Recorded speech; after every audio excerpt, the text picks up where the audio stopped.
నమస్తే. నా వీడియోలు ఆదరిస్తున్న ప్రేక్షకులందరికీ ధన్యవాదాలు.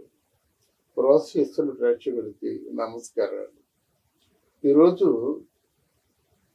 వైసీపీ ఎంత దిగజారిపోయి తన అకృత్యాలంటారు వాటిని, ఇలాంటి కుట్రలు కుతంత్రాలు ఎన్నో అకృత్యాలు చేస్తుందో జనం అందరూ గమనిస్తున్నారు. ఇక్కడ ప్రజలది తుది తీర్పు అనే విషయాన్ని ఏ నాయకుడు కూడా మర్చిపోకూడదు. ఎందుకంటే మన తాలూకు విజయాన్ని నిర్ణయించేది ప్రజలు కనుక ఆ ప్రజలు చూసి అసహ్యించుకుంటున్నారు. వైసీపీ పార్టీ తన ఏదో పార్టీ ఏమి చేసిందో, ఏం కావాలనుకుంటుందో, ఎంత అభివృద్ధి చేసిందో అది చెప్పాలి. కానీ ఇప్పుడు పవన్ కళ్యాణ్ మూడు పెళ్ళిళ్ళతో నీకేం నష్టం రాబాయ్? ఆ నెల్సన్ మండేలాగా కూడా 3 పెళ్ళిళ్ళు. ఆ రోజుల్లో రాజ్యాన్ని పరిపాలించేటువంటి రాజులు కూడా పెళ్ళిళ్ళు జరిగాయి. దాంతో 4 గోళ్ల మధ్య జరిగే వ్యవహారాన్ని ఈరోజు బాహాటంగా ప్రతి చోట నీ తాలూకు మెయిన్ టాపిక్కే 3 పెళ్ళిళ్ళు అన్నట్టు చెప్తున్నావు అంటే జనం అంతా అసహించుకుంటారు. నీ చెల్లికి 2 పెళ్ళిళ్ళు అవ్వలేదా? నీ చెల్లికి 2 పెళ్ళిళ్ళు అయినప్పుడు దేని బాధ అని 3 పెళ్ళిళ్ళతో ఎందుకు వచ్చింది బాధ? నా సొంత చెల్లిలాగా నా చెల్లంటే నాకు ప్రాణం. ఈ మొత్తం ఆంధ్రప్రదేశ్లో ఉన్న వాళ్ళందరూ నా చెల్లెములు, నా తల్లులు, నా అవ్వరు అని చెప్పిన వాళ్ళు చెల్లెముని ఇంత నికృష్టంగా ఈ పోలీసులు కొడుతూ ఉంటే అది మనసా బండరాయ? రక్తం పంచుకు పొట్టలేదు షర్మిల. ఇలాంటి వాడు నీ చెల్లి, నీ సొంత చెల్లినే చెల్లిగా చూడలేకపోయిన వాడివి ప్రజలు ఏం చూస్తావు అనే ప్రశ్న ప్రతి ఒక్కరూ వేసుకుంటారు కదా. అలాగే నీ తల్లినే తల్లిలా చూడలేని వాడివి నువ్వు దేశంలో ఉన్నటువంటి తల్లులందరూ నీ తల్లులుగా ఎలా భావిస్తావు? ఆలోచించుకోసారి.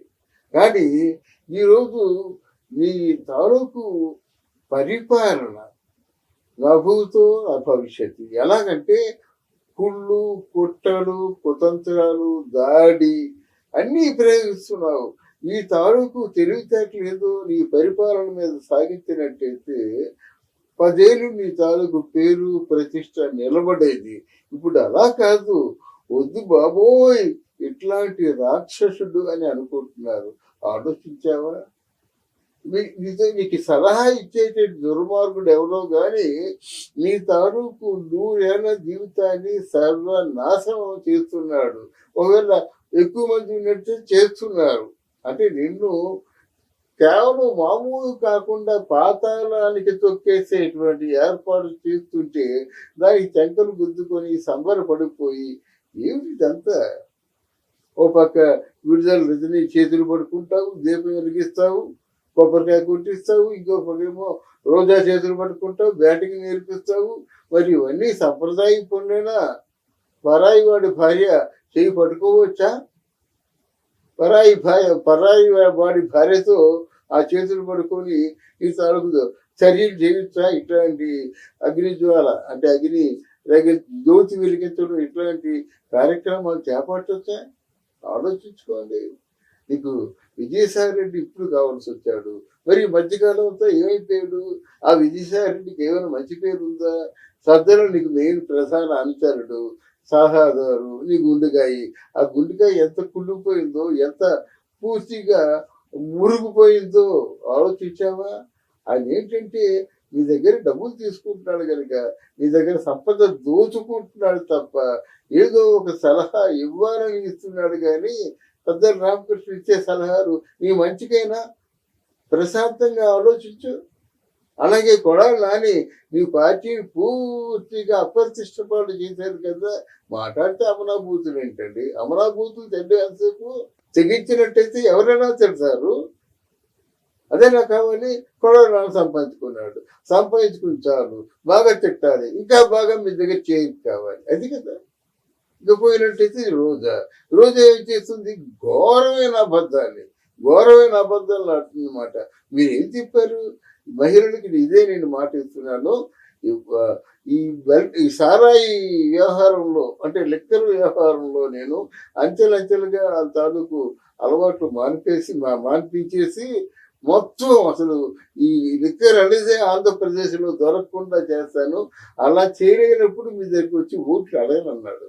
మరి చేయలేదు కదా! ఏ మొహం పెట్టుకొని ఓట్లు అడుగుతున్నావు? అలాగే కరెంటు ఛార్జీలన్నీ బంద్ చేస్తా అన్నావు. అలా చేయలేదు కదా! ఏ మొహం పెట్టుకొని మళ్ళీ ఓట్లు అడుగుతున్నావు ప్రజల్ని? అలాగే రైతులకి బ్రహ్మాండంగా 9 గంటలు కరెంట్ ఇస్తున్నావు. నిజంగా కరెంట్ ఇస్తున్నావా? ఆ కరెంట్ కోతలు ఎందుకు వస్తున్నాయి? ఇక పోయినట్టయితే మరి రాజమార్గం అంటావు. రాజమార్గం అంటే నీకు అంటే అర్థం తెలుసా? రాజ రాజమార్గం అంటే ఏమిటో నీ రోడ్లు చూసి చెప్పడం కాదు. రాజమార్గం అంటే ఏంటో ఒక జాతీయ రహదారి మీద కాసేపు వెళ్ళి ప్రయాణం చేసి ఇక్కడ ఇప్పుడు తెలంగాణ హైదరాబాద్ నుంచి విజయవాడ వెళ్ళాలంటే 3:30 గంటల్లో వెళ్ళిపోతారు. దాన్ని రాజమార్గం అంటారు. అంతేగాని 40 కిలోమీటర్లు వెళ్ళడానికి గంటన్నర 2 గంటలు పట్టేటువంటి మన రోడ్లు రాజమార్గాలు కాదు. చాలా దారుణంగా పరిపాలిస్తున్నమాట.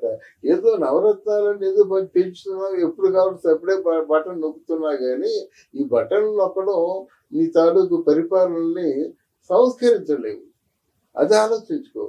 అంతేగాని ఏంటి ఇదంతా ఇంత దౌర్జన్యం ఏంటి? జనసేన వారు మాట్లాడుతుంటే వాళ్ళకి తెలుగుదేశం వాళ్ళకి పేచీ పెడతారు, గొడవ పెడతారు. వాళ్ళు కొట్టుకోవాలి. ఏదో అన్నదమ్ముల్లా కలిసిపోయారు. గతం మర్చిపోండి. గతం మర్చిపోకపోతే ఎలాగవుతుంది? బహిర్రామరాబీ గారిని ఎన్ని మాట్లాడినాడు, ముద్రగడ ఎన్ని మాట్లాడినాడు, కావలించుకోలేదు ఇద్దరు మీరు. సరే మందు ఆపేస్తా అన్నావు. ఈరోజు మందు మీద 25,000 కోట్ల రూపాయలు అప్పు తెచ్చావంటే ఈ అప్పుకి బాధ్యులు ఎవరు? నువ్వు దిగిపోతావు. వచ్చే వాళ్ళు ఎవరో కట్టుకోవాల్సిందే కదా! ఇకపోయినట్టయితే గవర్నమెంట్ ప్రభుత్వం తాలూకు ఆస్తులు అంటే నీ సొంత జాగీర్ అన్నట్టు నీ తాలూకు సొంత మీ నాన్నగారు సంపాదించినట్టుగా తనఖా పెట్టేస్తుంటే రేపు ప్రజలు ఏమైపోతారు? వాళ్ళకి జాతీయ సంపద ఏమి దొరుకుతుంది? వాళ్ళ దగ్గర దక్కవలసిన ఫలాలు మీద నువ్వు డబ్బు తీసుకొస్తున్నావు కదా! మరి 25,000 కోట్లు చేస్తారా నీ తరఫు వచ్చేవాళ్ళు? నువ్వు మాట్లాడిన మాటల్లో ఏ మాటల్లో కూడా అర్థవంతమైన మాటలేశారు కదా! ఇప్పుడు ఏంటంటే నీ ప్రధాన కర్తవ్యం తెలుగుదేశం వాళ్ళను జనసేన వాళ్ళు విడిపోవాలి. విడిపోయి వాళ్ళు కొట్టుకోవాలి. నీకు ఓట్లు రావాలి. Never never. ఎందుకంటే ఒక మంచి ఆలోచన ఉన్నట్టయితే ఆలోచనకి భగవంతుడు కూడా తోడు ఉంటాడు. కానీ ఇంత నీచ నికృష్ట మొదలష్టపు ఆలోచన ఉన్నట్టయితే నువ్వు ఎప్పటికి కూడా విజయం సాధించలేవు. జరిగిన దానికి పశ్చాత్తాపడడం ఖాయం.